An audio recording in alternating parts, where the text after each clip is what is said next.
हमारे इस YouTube channel पर हार्दिक हार्दिक अभिनंदन है, स्वागत है। जैसा कि आप सभी जानते हैं कि अभी शासन के निर्देशानुसार उन सभी शिक्षकों के लिए खुशखबरी है जो दीक्षा ऐप में अपना कोर्स पूर्ण नहीं कर पाए। दीक्षा ऐप में कई तकनीकी समस्या थी जिसके कारण वे अपना कोर्स पूर्ण नहीं कर पाए थे और लॉगिन की समस्या भी थी, जिस कारण कई शिक्षक इस दीक्षा ऐप में अपना प्रशिक्षण पूर्ण नहीं कर पाए। तो आइए हम जानते हैं कि दीक्षा ऐप में लॉगिन किस प्रकार करें। यहाँ शिक्षक साथियों हम देखते हैं कि यह दीक्षा ऐप का मोनो है। इस पर हम क्लिक करेंगे। क्लिक करने पर कुछ इस प्रकार का पेज खुलेगा। दीक्षा ऐप में आपका स्वागत है। कुछ देर इंतज़ार करने पर हमें एक पेज दिखाई देगा। इस प्रकार का इंटरफेस खुलेगा। यहाँ पर हम देखते हैं कि ऊपर जो 3 लकीरें हैं, इन लकीरों पर क्लिक करेंगे। यहाँ से हम देख सकते हैं कि हमारा नाम नहीं दिखाई दे रहा है, अर्थात हम लॉगिन नहीं हैं। और सबसे नीचे लॉगिन करें का ऑप्शन आ रहा है, अतः यहाँ पर हम क्लिक करके लॉगिन करेंगे। लॉगिन करने से पहले यह भी चेक कर लेंगे साथियों कि हम अपडेट है कि नहीं। दीक्षा ऐप हमने अपडेट किया नहीं, तो यहाँ सबसे नीचे अपडेट दीक्षा ऐप मांग रहा है, तो हम अपडेट दीक्षा ऐप पर क्लिक करेंगे। अपडेट पर क्लिक करेंगे। यह दीक्षा ऐप पुनः अपडेट हो रही है और जैसा कि हम देख रहे हैं कि यह अपडेट लगभग होने को है और ये इंस्टॉल हो गई है। और यहाँ दीक्षा ऐप में आपका स्वागत है, ये पेज पुनः खुल गया है और हमारा अभी जो वर्तमान का संस्करण है वो ओपन हो गया है। अब हम लॉगिन करेंगे। ऊपर तीन लकीरों पर क्लिक करके लॉगिन करें पर क्लिक करेंगे। लॉगिन करें पर क्लिक करने पर हमें इस प्रकार का पेज दिखाई देगा। 3 प्रकार के विकल्प दिखाई देंगे। सबसे पहले लॉगिन विथ दीक्षा, उसके बाद लॉगिन विथ स्टेट सिस्टम और अंत में साइन इन विथ गूगल। तो हम बीच वाले विकल्प पर क्लिक करेंगे, login with state system. Login with state system पर क्लिक करने पर कुछ इस प्रकार का इंटरफेस हमें मिलेगा। इसमें हमें पूछा गया है सिलेक्ट योर स्टेट। यहाँ पर हम अपना राज्य चुनेंगे, मध्य प्रदेश। हमारा जो भी राज्य है वहाँ पर हम सिलेक्ट करेंगे और सबमिट पर क्लिक करेंगे। सबमिट पर क्लिक करने के बाद दोस्तों यहाँ पर हमें यूज़र नेम और पासवर्ड पूछा गया है। यूज़र नेम में हम हमारा यूनिक आईडी या शिक्षक कोड दर्ज करेंगे और पासवर्ड के स्थान पर हमें जो पासवर्ड दिया गया है या जो हमने पासवर्ड बनाया है वो हम यहाँ पर दर्ज करेंगे।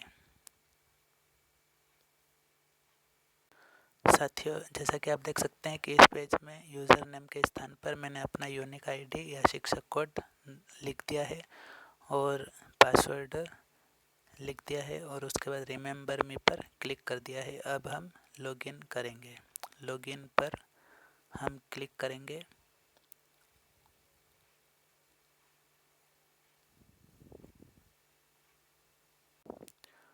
लॉगिन पर क्लिक करने पर हमें खुलती हुई किताब दिखेगी और हमें अपना नाम प्रोफाइल में दिखेगा। दोस्तों, जैसा कि आप देख रहे हैं कि यहाँ पर एक पर्सन का लोगो है। यहाँ पर हम क्लिक करेंगे और हमारी प्रोफाइल पर क्लिक करके हम देखेंगे कि हम लॉगिन हुए हैं या नहीं।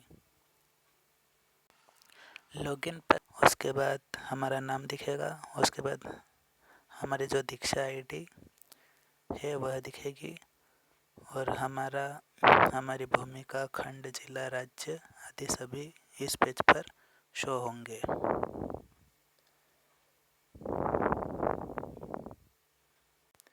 इस पेज को नीचे खसकाने पर हम देखते हैं कि हमारे द्वारा जो कोर्स पूरे किए गए थे वो पूर्ण हुए हैं या नहीं, और उनका सर्टिफिकेट भी जारी हुआ है या नहीं। तो हम सबसे पहले ये चेक ज़रूर कर लेंगे ताकि हम संतुष्ट हो जाए कि हमने हमारा कोर्स पूर्ण करके सर्टिफिकेट प्राप्त किया है नहीं। अब हमें कोर्स ढूंढना है, तो कोर्स हम कैसे ढूंढेंगे? तो कोर्स ढूंढने के दो तरीके हैं। सबसे पहले तो हम इस दीक्षा ऐप के अंतर्गत कुछ निष्ठा प्रभारी भी बनाए गए हैं। उन निष्ठा प्रभारियों के द्वारा कुछ समूह बनाए गए हैं। वो समूह हमें मेरे समूह पर क्लिक करने पर दिखेंगे। मेरे समूह पर क्लिक करने पर यदि समूह नहीं दिखाई देते हैं, अर्थात निष्ठा प्रभारियों द्वारा समूह नहीं बनाए गए हैं, और यदि समूह दिखाई देते हैं तो हम उन समूह पर क्लिक करके उनके द्वारा जोड़े हुए कोर्स को देख सकते हैं और अपना प्रशिक्षण प्रारंभ कर सकते हैं। अब साथियों, प्रश्न ये उठता है कि निष्ठा प्रभारियों द्वारा यदि मेरे समूह के अंतर्गत समूह नहीं बनाए गए हैं और उसमें कोर्स नहीं जोड़े गए हैं, तो हम अपने कोर्स को कैसे ढूंढेंगे? तो साथियों, इसके लिए हम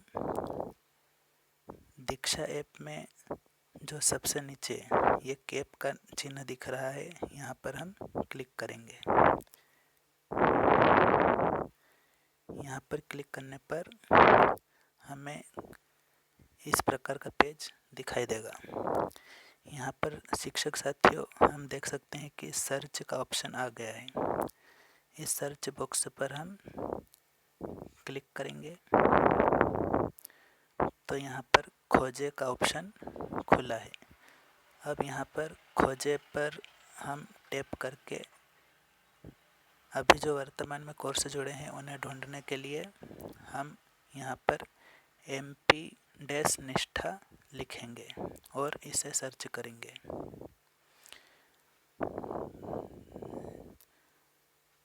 ये लिखने के बाद सर्च करने पर हमें MP निष्ठा FLN के अंतर्गत जितने भी कोर्स वर्तमान में शासन द्वारा जारी किए गए हैं वे सारे कोर्स हमें यहाँ पर दिख जाएंगे।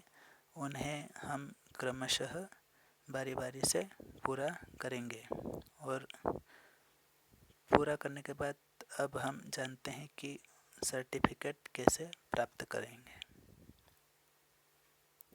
सर्टिफिकेट प्राप्त करने के लिए साथियों वापस हम बैक होते हैं और पुनः हमारी प्रोफाइल में जाते हैं। प्रोफाइल के लिए हम पर्सन के लोगो पर क्लिक करेंगे। ये देखिए साथियों, पर्सन के लोगो पर क्लिक किया हमने तो हमें हमारे नाम के नीचे ये सारे कोर्स दिखाई देंगे। इन सभी कोर्स के सामने हम सर्टिफिकेट का ऑप्शन देख सकते हैं। जैसा कि आप देख रहे हैं कि यहाँ पर हमें सर्टिफिकेट का ऑप्शन दिख रहा है। तो इस कोर्स के सामने जो सर्टिफिकेट का चिन्ह दिखाई दे रहा है, हम इस सर्टिफिकेट के चिन्ह पर क्लिक करेंगे। क्लिक करने पर हमें ये सर्टिफिकेट दिखाई देगा। हमारा नाम और कोर्स का नाम जो हमने पूर्ण किया और कोर्स पूर्ण करने की जो दिनांक है वो भी हमें यहाँ पर शो होगी। अब यहाँ पर जो डाउनलोड का ऑप्शन है, यहाँ पर हम क्लिक करेंगे और हमारा सर्टिफिकेट PDF के माध्यम से डाउनलोड कर लेंगे। तो इस प्रकार साथियों दीक्षा ऐप में लॉगिन किया जाता है। दीक्षा ऐप को हमेशा लॉगिन विथ स्टेट बोर्ड से ही लॉगिन करना है और दीक्षा ऐप में निष्ठा प्रभारियों द्वारा कोर्स जोड़े गए हैं, मेरे समूह के अंतर्गत कोर्स जोड़े जाएंगे और उसी में यदि कोर्स जोड़े गए हैं तो मेरे समूह के अंतर्गत ही सारे कोर्स जुड़े हुए हमें दिखेंगे। वहीं से हमको प्रशिक्षण पूर्ण करना है। और यदि प्रशिक्षण निष्ठा प्रभारी द्वारा नहीं जोड़े गए हैं तो हम उसे सर्च बॉक्स पर निष्ठा FLN लिखकर सर्च करेंगे तो सारे कोर्स हमें दिखाई देंगे। वहाँ से हम अपने सारे कोर्स पूर्ण कर सकते हैं और उसके बाद में सर्टिफिकेट डाउनलोड करने के ऑप्शन पर क्लिक करके हम अपना सर्टिफिकेट डाउनलोड कर सकते हैं। तो इस प्रकार साथियों दीक्षा ऐप का इस्तेमाल करना है और पूर्ण सावधानी के साथ करना है और हमें हमारे जो भी कोर्स दिए गए हैं वे सारे हमें क्रमशः पूर्ण करना है। धन्यवाद।